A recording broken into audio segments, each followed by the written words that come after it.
Assalamualaikum warahmatullahi wabarakatuh.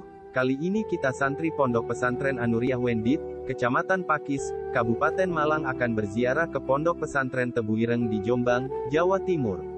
Ini Pondok Pesantren Tebu Ireng merupakan salah satu institusi pendidikan berbasis pesantren yang sangat terkenal di Indonesia. Namun, siapa sangka jika dulunya pondok pesantren ini berupa bangunan kecil yang terbuat dari anyaman bambu. Tebu Ireng merupakan nama pedukuhan yang termasuk wilayah administratif Desa Cukir, Kecamatan Diwe, Kabupaten Jombang. Nama pedukuhan ini kemudian dijadikan nama pesantren yang didirikan oleh Kiai Haji M. Hashim Asy'ari. Asal mula nama Tebu Ireng almarhum Kiai Haji Isyomuddin Hazik Gus Ishom pernah bercerita mengenai asal-usul nama Tebu Ireng. Konon, nama tersebut berasal dari kata kebo ireng, yang artinya kerbau hitam. Dulu, ada seorang penduduk yang memiliki kerbau berwarna kuning. Suatu hari kerbau tersebut menghilang. Setelah dicari ke sana kemari, kerbau tersebut ditemukan terperosok di rawa-rawa. Tubuhnya penuh lintah dan sekujur kulitnya berubah menjadi hitam. Peristiwa ini membuat pemilik kerbau berteriak, "Kebo Ireng, Kebo Ireng." Sejak saat itu, dusun tersebut dikenal dengan nama Kebo Ireng. Selanjutnya, ketika penduduk dusun mulai ramai, nama Kebo Ireng berubah menjadi Tebu Ireng. Tidak diketahui pasti kapan perubahan itu terjadi. Penamaan Tebu Ireng diduga ada kaitannya dengan munculnya pabrik gula di selatan dusun yang mendorong masyarakat menanam tebu. Ada kemungkinan, tebu yang ditanam berwarna hitam sehingga dusun tersebut dinamakan Tebu Ireng, tebu yang berwarna hitam. Nama Tebu dan Ireng kemudian digabung menjadi Tebu Ireng, tanpa pemisah spasi. Dalam terminologi ilmu nahwu, penggabungan dua nama menjadi satu seperti itu, disebut murokab majzi. Ada versi lain yang menjelaskan bahwa nama Tebu Ireng merupakan pemberian dari seorang punggawa kerajaan Majapahit yang masuk Islam dan kemudian tinggal di sana, seperti melansir laman resmi Dinas Perpustakaan dan Arsip Provinsi Jawa Timur diakses tanggal 2 Agustus tahun 2021. Berdirinya pesantren Tebu Ireng pada penghujung abad ke-19, di sekitar Tebu Ireng banyak bermunculan pabrik milik orang asing, terutama pabrik gula. Dilihat dari sisi ekonomi, keberadaan pabrik-pabrik tersebut menguntungkan karena akan membuka banyak lapangan kerja. Tetapi dari sisi psikologis justru merugikan, lantaran masyarakat belum siap menghadapi industrialisasi. Masyarakat belum terbiasa menerima upah sebagai buruh pabrik. Akhirnya, upah yang mereka terima digunakan untuk hal-hal yang bersifat konsumtif hedonis, seperti berjudi dan pesta miras. Ketergantungan rakyat terhadap pabrik berlanjut pada penjualan tanah-tanah rakyat yang memungkinkan hilangnya hak milik atas tanah. Hal ini diperparah dengan gaya hidup masyarakat yang sangat jauh dari nilai-nilai agama. Kondisi masyarakat yang demikian menimbulkan keprihatinan mendalam pada diri Kiai Hashim. Beliau kemudian membeli sebidang tanah milik seorang dalang terkenal di dusun Tebu Ireng.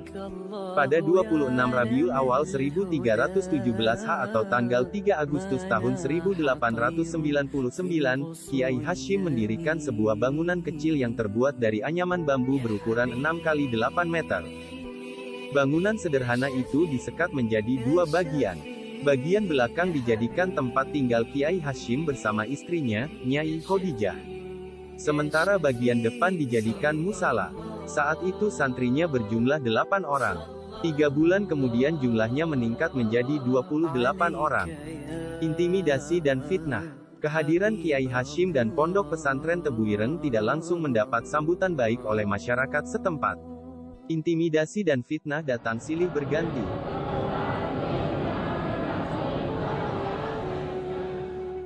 Selain Kiai Hashim, para santri juga sering mendapat teror dari kelompok-kelompok yang tidak menyukai keberadaan pesantren di Tebu Ireng. Teror yang membayangi pesantren Tebu Ireng kala itu beraneka ragam.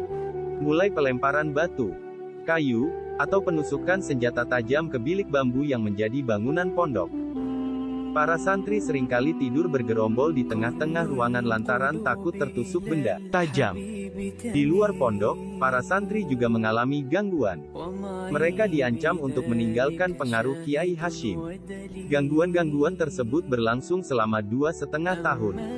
Untuk menghadapi hal tersebut, para santri disiagakan berjaga secara bergiliran, latih pencaksilat dan kanuragan.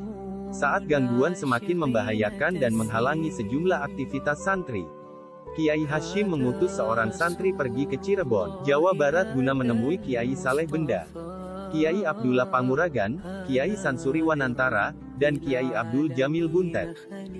Keempatnya merupakan sahabat karib Kiai Hashim. Keempat kiai tersebut diundang Kiai Hashim ke Tebuireng untuk melatih pencaksilat dan kanuragan. Para santri selama kurang lebih 8 bulan berbekal kanuragan dan ilmu pencaksilat. Para santri tidak khawatir lagi terhadap gangguan dari luar. Bahkan Kiai Hashim sering mengadakan ronda malam seorang diri. Kawanan penjahat sering beradu fisik dengannya, namun dapat diatasi dengan mudah. Banyak di antara kawanan penjahat yang kemudian meminta diajari ilmu pencaksilat dan bersedia menjadi pengikut Kiai Hashim. Sejak saat itu Kiai Hashim mulai diakui sebagai bapak, guru, sekaligus pemimpin masyarakat. Selain dikenal ahli dalam ilmu pencaksilat, Kiai Hashim juga dikenal ahli dalam bidang pertanian, pertanahan, serta produktif dalam menulis. Kiai Hashim menjadi teladan bagi masyarakat sekitar yang mayoritas berprofesi sebagai petani. Suatu ketika anak seorang majikan pabrik gula cukir berkebangsaan Belanda menderita sakit parah dan dalam keadaan kritis. Setelah dimintakan air doa kepada Kiai Hashim, anak tersebut sembuh.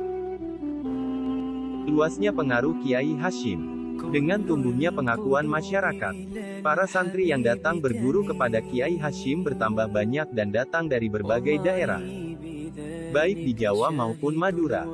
Bermula dari 28 orang santri pada tahun 1899, kemudian menjadi 200 orang pada tahun 1910, dan 10 tahun berikutnya melonjak menjadi 2000-an orang.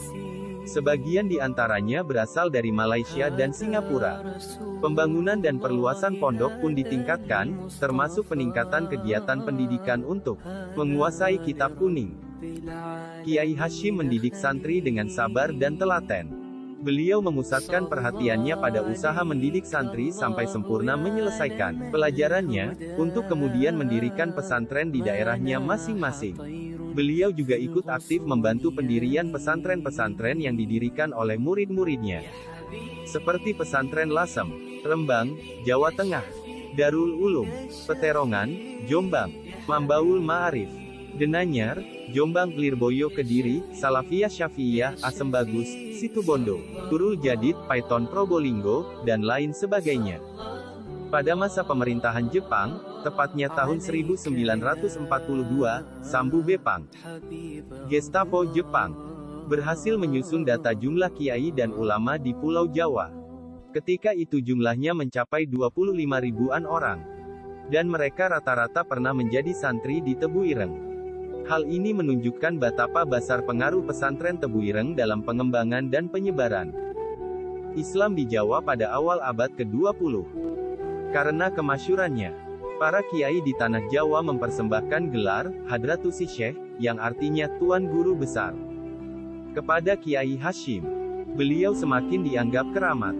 Manakala Kiai Kolil Bangkalan yang dikeramatkan oleh para kiai di seluruh tanah Jawa Madura, sebelum wafatnya tahun 1926, telah memberi sinyal bahwa Kiai Hashim adalah pewaris kekeramatannya. Di antara sinyal itu ialah ketika Kiai Kolil secara diam-diam hadir di Tebuireng untuk mendengarkan pengajian kitab hadis Bukhari Muslim yang disampaikan Kiai Hashim. Kehadiran Kiai Kolil dalam pengajian tersebut dinilai sebagai petunjuk bahwa setelah meninggalnya Kiai Kolil, para kiai di Jawa Madura diisyaratkan untuk berguru kepada Kiai Hashim. Bisa dikatakan, pesantren Tebuireng pada masa Kiai Hashim merupakan pusatnya pesantren di tanah Jawa. Dan Kiai Hashim merupakan kiainya para kiai. Terbukti, ketika bulan Ramadan tiba, para kiai dari berbagai penjuru tanah Jawa dan Madura datang ke Tebuireng untuk ikut berpuasa dan mengaji kitab Sahih Bukhari Muslim. Keberadaan pesantren Tebuireng akhirnya berimplikasi pada perubahan sikap dan kebiasaan hidup masyarakat sekitar. Bahkan dalam perkembangannya, pesantren Tebuireng tidak saja dianggap sebagai pusat pendidikan keagamaan, melainkan juga sebagai pusat kegiatan politik menentang penjajah. Dari pesantren Tebuireng lahir partai-partai besar Islam di Indonesia, seperti Nahdlatul Ulama, NU, Masyumi, Majelis Syuro Allah Indonesia, Majelis Islam Allah Indonesia, MIAI, serta laskar-laskar perjuangan seperti Sabilillah, Hizbullah, dan sebagainya. Pada awal berdirinya, materi pelajaran yang diajarkan di Tebu Ireng hanya berupa materi keagamaan dengan sistem sorogan dan bandongan. Namun seiring perkembangan waktu, sistem pengajaran secara bertahap dibenahi. Di antaranya dengan menambah kelas musyawarah sebagai kelas tertinggi. Lalu pengenalan sistem klasikal madrasah tahun 1919. Kemudian pendirian Madrasah Nizamiyah yang di dalamnya diajarkan materi pengetahuan umum tahun 1933. Kita sekarang di mana? Kurang tahu. Sambal Gami Cakman. Pokoknya makan. Makan lur ya? Dari ziarah ke makam Mbah Kiai Hashim Ashari di Tebu Ireng, Jombang, kita santri Anuriah Wendit Pakis mulai lapar dan kita rombongan datang ke warung sambal Gami Cakman.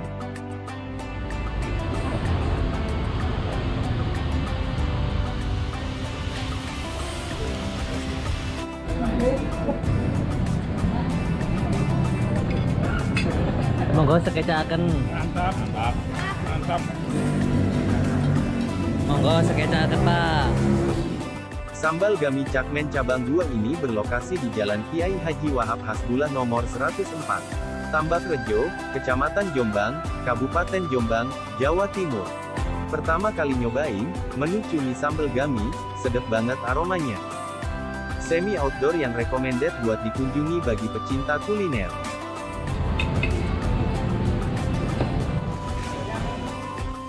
Sambelnya enak dan nasinya lumayan banyak. Tempat parkir luas dan proses masaknya tidak terlalu lama. Secara keseluruhan menu yang dihidangkan begitu nikmat. Ini akan menjadi daftar menu belanja kita yang menyenangkan dalam dunia kuliner Indonesia.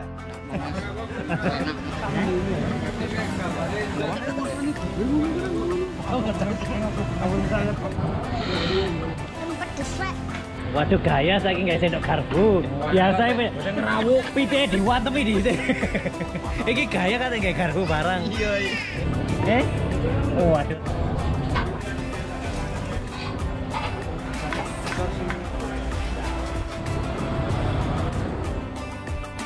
Mewakili santri Pondok Pesantren Anuriah Wendit, Kecamatan Pakis, Kabupaten Malang, Jawa Timur, mengucapkan banyak terima kasih karena Anda telah menyaksikan tayangan ini sampai akhir. Waalaikumsalam warahmatullahi wabarakatuh.